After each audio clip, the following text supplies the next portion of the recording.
Olá! Hoje na nossa aula nós vamos falar um pouquinho sobre o cuidado centrado no paciente e na família. O que é o cuidado centrado no paciente e na família? É uma abordagem que ela surgiu na década de 60 nos Estados Unidos, através das unidades de pediatria, né? O Instituto para Pacientes e Família Centrado no Cuidado, ele é uma referência mundial. Aqui no Brasil, ele foi alinhado com as questões da Política Nacional de Humanização do SUS e a diretriz de acolhimento com classificação de risco. Então, nós temos também na questão da pediatria que a mãe ela fica acompanhando a sua criança, o seu filho, né? E na classificação de risco também tem alguns lugares que ficam os familiares também. Então, é um cuidado que você traz para junto dessa assistência o familiar. Ele fica próximo do seu ente querido nesse momento de doença. Então, qual que é os princípios fundamentais, né, do cuidado centrado no paciente e na família? Primeiro, a dignidade e o respeito, né? Honrar as perspectivas e escolha do paciente e da família. O que a família trazer a família para essa assistência de uma maneira consciente. Não que vai virar uma bagunça, uma bandalheira, não é assim que funciona, mas que ela consiga entender a importância da nossa assistência para a melhora do cuidado do seu paciente, né? Para a melhora da saúde do seu ente querido, né? Então, é incorporar valores, crenças e contexto cultural no nosso planejamento de cuidado. Então, eu vou respeitar a cultura daquele paciente que eu tô tratando. Como que eu vou tratá-lo? Como que eu vou inserir tudo isso no meu planejamento de cuidado? Compartilhamento da informação, que é muito importante. A maioria dos familiares, o que eles sofrem mais por conta de falta de informação, né? Então, é comunicar de forma completa e imparcial. O paciente e a família recebem informações úteis, precisas e oportunas, né? Para participar desse cuidado. A participação encorajar pacientes e família a serem protagonistas desse cuidado e eles fazem parte da tomada de decisões, né? E a colaboração? À medida que você tem a família participando junto com o seu familiar, você tem uma efetiva colaboração e aceitação do tratamento. Então, pacientes e famílias e profissionais colaboram no desenvolvimento de políticas e programas de saúde, né, na formação também do profissional e na prestação do cuidado, porque eles fazem parte de todo esse contexto do cuidar. Nós trazemos o familiar e o paciente para toda a nossa assistência e ele vai entender e ele vai aceitar melhor essa assistência. A questão da comunicação terapêutica, né? Que é a competência do profissional de saúde em usar o conhecimento sobre comunicação humana para ajudar o paciente a enfrentar a doença, encontrar significado na experiência e manter a qualidade de vida, né?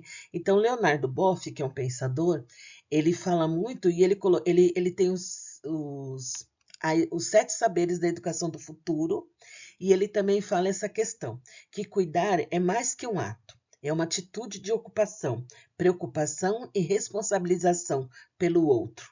Então, nós temos essa responsabilidade, é uma atitude nossa cuidar do outro e ter a responsabilidade nesse cuidado. Então, quais são os objetivos principais dessa comunicação terapêutica? Estabelecer o vínculo de confiança, compreender as necessidades do paciente, promover autonomia e participação, facilitar a adaptação ao processo saúde e doença, que é muito importante. Então, tudo isso é trazer o paciente para o seu tratamento, que ele entenda qual é o seu tratamento e ele acaba aderindo mais todas as questões que vão melhorar o seu processo de saúde e doença.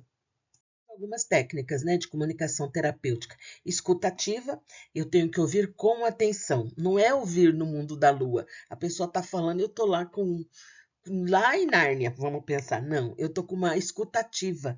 Eu tenho um interesse genuíno por aquilo que o paciente está me falando, né? A empatia, eu vou me colocar no lugar dele. Eu vou validar o sentimento dele. Eu não vou ficar julgando a pessoa, né? Perguntas abertas, que é estimular a expressão do paciente, por exemplo, né?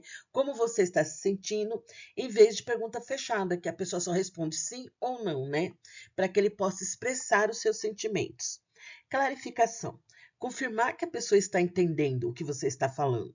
Você precisa trazer palavras para a realidade dele. Claro que não são palavras chulas, mas você Você pode até usar o termo técnico, mas ao mesmo tempo explicar o que é esse termo técnico. Silêncio terapêutico. Permitir pausas para reflexão. O silêncio demonstra respeito pelo tempo do paciente. Eu também, na escuta, eu tenho que esperar o momento de eu abordá-lo. Eu primeiro vou escutá-lo, aí pode ter o tempo de silêncio, e aí depois eu continuo a comunicação com ele. E a validação, né? Reconhecer os sentimentos do paciente e da família como legítimos e compreensíveis. Isso que é importante. Política Nacional de Humanização, né? Que nós temos aí do Humaniza SUS e do Ministério da Saúde. Então, o que é a Política Nacional de Humanização? Ela foi criada em 2003, que ela busca colocar em prática os princípios do SUS, né? No cotidiano dos serviços de saúde, produzindo mudança nos modos de gerir e cuidar. Quais são essas diretrizes centrais do Plano Nacional de Humanização? Acolhimento com classificação de risco, gestão participativa e cogestão, clínica ampliada e compartilhada. Ou seja, eu trago a família para dentro do hospital. Acolhimento na prática, né? O acolhimento é uma postura ética que implica escuta qualificada e responsabilização e resolutividade. Não adianta eu só escutar e não resolver e atingir as expectativas do paciente. A enfermagem, ela é uma escuta sem julgamento do paciente e família, identificação de necessidades, né? E encaminhamento resolutivo e articulado. Eu preciso resolver o problema que ele está vindo me trazer. Eu estou tendo uma escutativa para aquele problema que ele está me trazendo. Então, qual é a possível solução que eu vou encontrar? E eu preciso passar essa solução para ele. Não adianta eu só escutar e ficar lá, com a cara sem falar nada, sem responder, sem buscar uma solução para aquilo que ele está me trazendo, tanto ele como a família, né? Na prática, né? Em relação ao processo de enfermagem, incluir paciente e família em todas as etapas, no histórico, no diagnóstico, no planejamento, na implementação e na avaliação. Eu vou explicar, tanto para o paciente como para a família, o que eu vou fazer em relação ao processo de enfermagem. Visita aberta. Flexibilizar o horário de visitas, permitindo a presença de um acompanhante escolhido pelo paciente, e isso é muito importante. Educação em saúde, orientar tanto o paciente e a família sobre a condição de saúde, sobre o tratamento, e depois na alta, como que ele vai ser cuidado em casa. Eu já vou ensinando o familiar a como cuidá-lo em casa. Quais são os sinais de alerta, de agravo que ele pode ter em relação à enfermidade, em relação à doença dele, né? E os rounds multidisciplinares significa o quê? Incluir o paciente e a família nas discussões de equipe, porque às vezes vem lá o farmacêutico, vem o assistente social, o nutricionista, o médico, incluir o paciente nesse cuidado. Quem acaba fazendo muito essa prática são o pessoal dos CAPs. Eles têm essa questão da equipe multidisciplinar e trazem muitas vezes junto tanto o paciente como a família para poder discutir a questão do cuidado, né? Que acaba sendo bastante importante. Trazendo um caso clínico para vocês, que é um caso fictício, né? Então, a dona Maria, 72 anos, internada por insuficiência cardiocongestiva descompensada, mora com a filha Ana, que trabalha em tempo integral. Ana demonstra ansiedade sobre os cuidados domiciliares após a alta. Dona Maria relata medo de dar trabalho à filha. Então, o enfermeiro percebe que ambas precisam de acolhimento e orientação, mas ele tem apenas 15 minutos disponíveis até a próxima medicação. Então, o que nós temos que refletir nesse caso? Quais os princípios do cuidado centrado no paciente e família se aplicam? O que vai ser aplicado aqui? Como usar a comunicação terapêutica nesse caso? Como incluir Ana no planejamento da alta desse paciente? Que estratégias de humanização aplicar nesse caso? Então, vamos pensar. Quando eu penso nos princípios, eu tenho que imaginar que um dos princípios é o quê? Escutativa. Então, por mais que eu tenha daqui 15 minutos, eu preciso fazer o quê? Eu vou escutar, depois é feita a medicação, depois eu volto novamente com o paciente. Porque eu preciso escutar e dar uma solução para a situação dele, não é? Então, como usar essa comunicação terapêutica nesse caso? É aquilo que eu falei, eu tenho 15 minutos da medicação e a medicação também não pode ficar atrasada. De repente, só tem eu, enquanto enfermeiro, para fazer isso. Então, eu vou escutar o paciente durante aqueles 15 minutos, eu vou preparar a medicação dele. À medida que eu volto com a medicação, eu continuo fazendo essa abordagem centrada no paciente e na família. Como que eu vou incluir a Ana? A Ana trabalha. Aí eu vou ter que incluir a Ana nas folgas, flexibilizar o horário. De repente ela trabalha durante o dia, mas ela pode vir um dia à noite.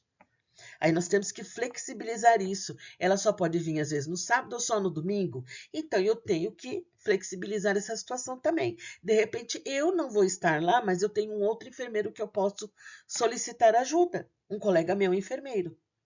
E quais são as estratégias de humanização que eu estou aplicando? Eu estou tendo a escutativa, porque por mais que eu tenha que parar e fazer a medicação, eu volto e continuo escutando e continuo conversando com ele. Eu vou incluir a Ana em relação, vou verificar a questão do trabalho dela e vou tentar marcar com ela um dia para ela começar a vir a aprender como cuidar da Dona Maria em casa. Porque isso é uma estratégia de humanização, porque ela está ansiosa achando que não vai conseguir ser cuidada em casa, porque a filha dela trabalha. E também incluir, dependendo das condições da Dona Maria, incluí-la também nesse plano terapêutico de autocuidado. Nós não vimos as várias teorias relacionadas a isso? Então, isso é importante também a gente pensar lá nas teorias de enfermagem, que tem a teoria do autocuidado, né? Como que eu vou incentivar a Dona Maria a começar a agir de maneira a se cuidar? Aos pouquinhos, ela vai retomando toda essa questão. Finalizando a nossa aula, nós temos, né, o cuidado centrado no paciente e na família, ele transforma a relação profissional-paciente em uma parceria genuína, porque eu crio vínculos. Então, tanto o paciente como a família começam a confiar no meu trabalho enquanto enfermeiro, enquanto enfermeira. Então, eu crio vínculo e isso é muito importante. A comunicação terapêutica é a principal ferramenta do enfermeiro nessa abordagem. Então, é o enfermeiro conversar. Não é, agora não posso, vira as costas, agora não posso. Como que eu vou criar vínculo? Como que ele vai confiar em mim? Porque eu nunca posso. Né? A humanização do SUS e o cuidado centrado no paciente e família compartilham os mesmos valores, que é o acolhimento, que é a escuta e que é o respeito. Né? E a família não é visitante, a família é parceira. Na verdade, ela não está só de passagem ali, porque ela faz parte da vida do paciente. Então, ela é uma parceira essencial no processo do cuidado. Eu preciso incluir a família nesse processo de cuidado. Por isso que é tão importante o cuidado centrado no paciente e na família. Eu preciso trazer esses dois atores, que é o paciente e que é a família, para este cuidado, para essa responsabilidade do cuidado.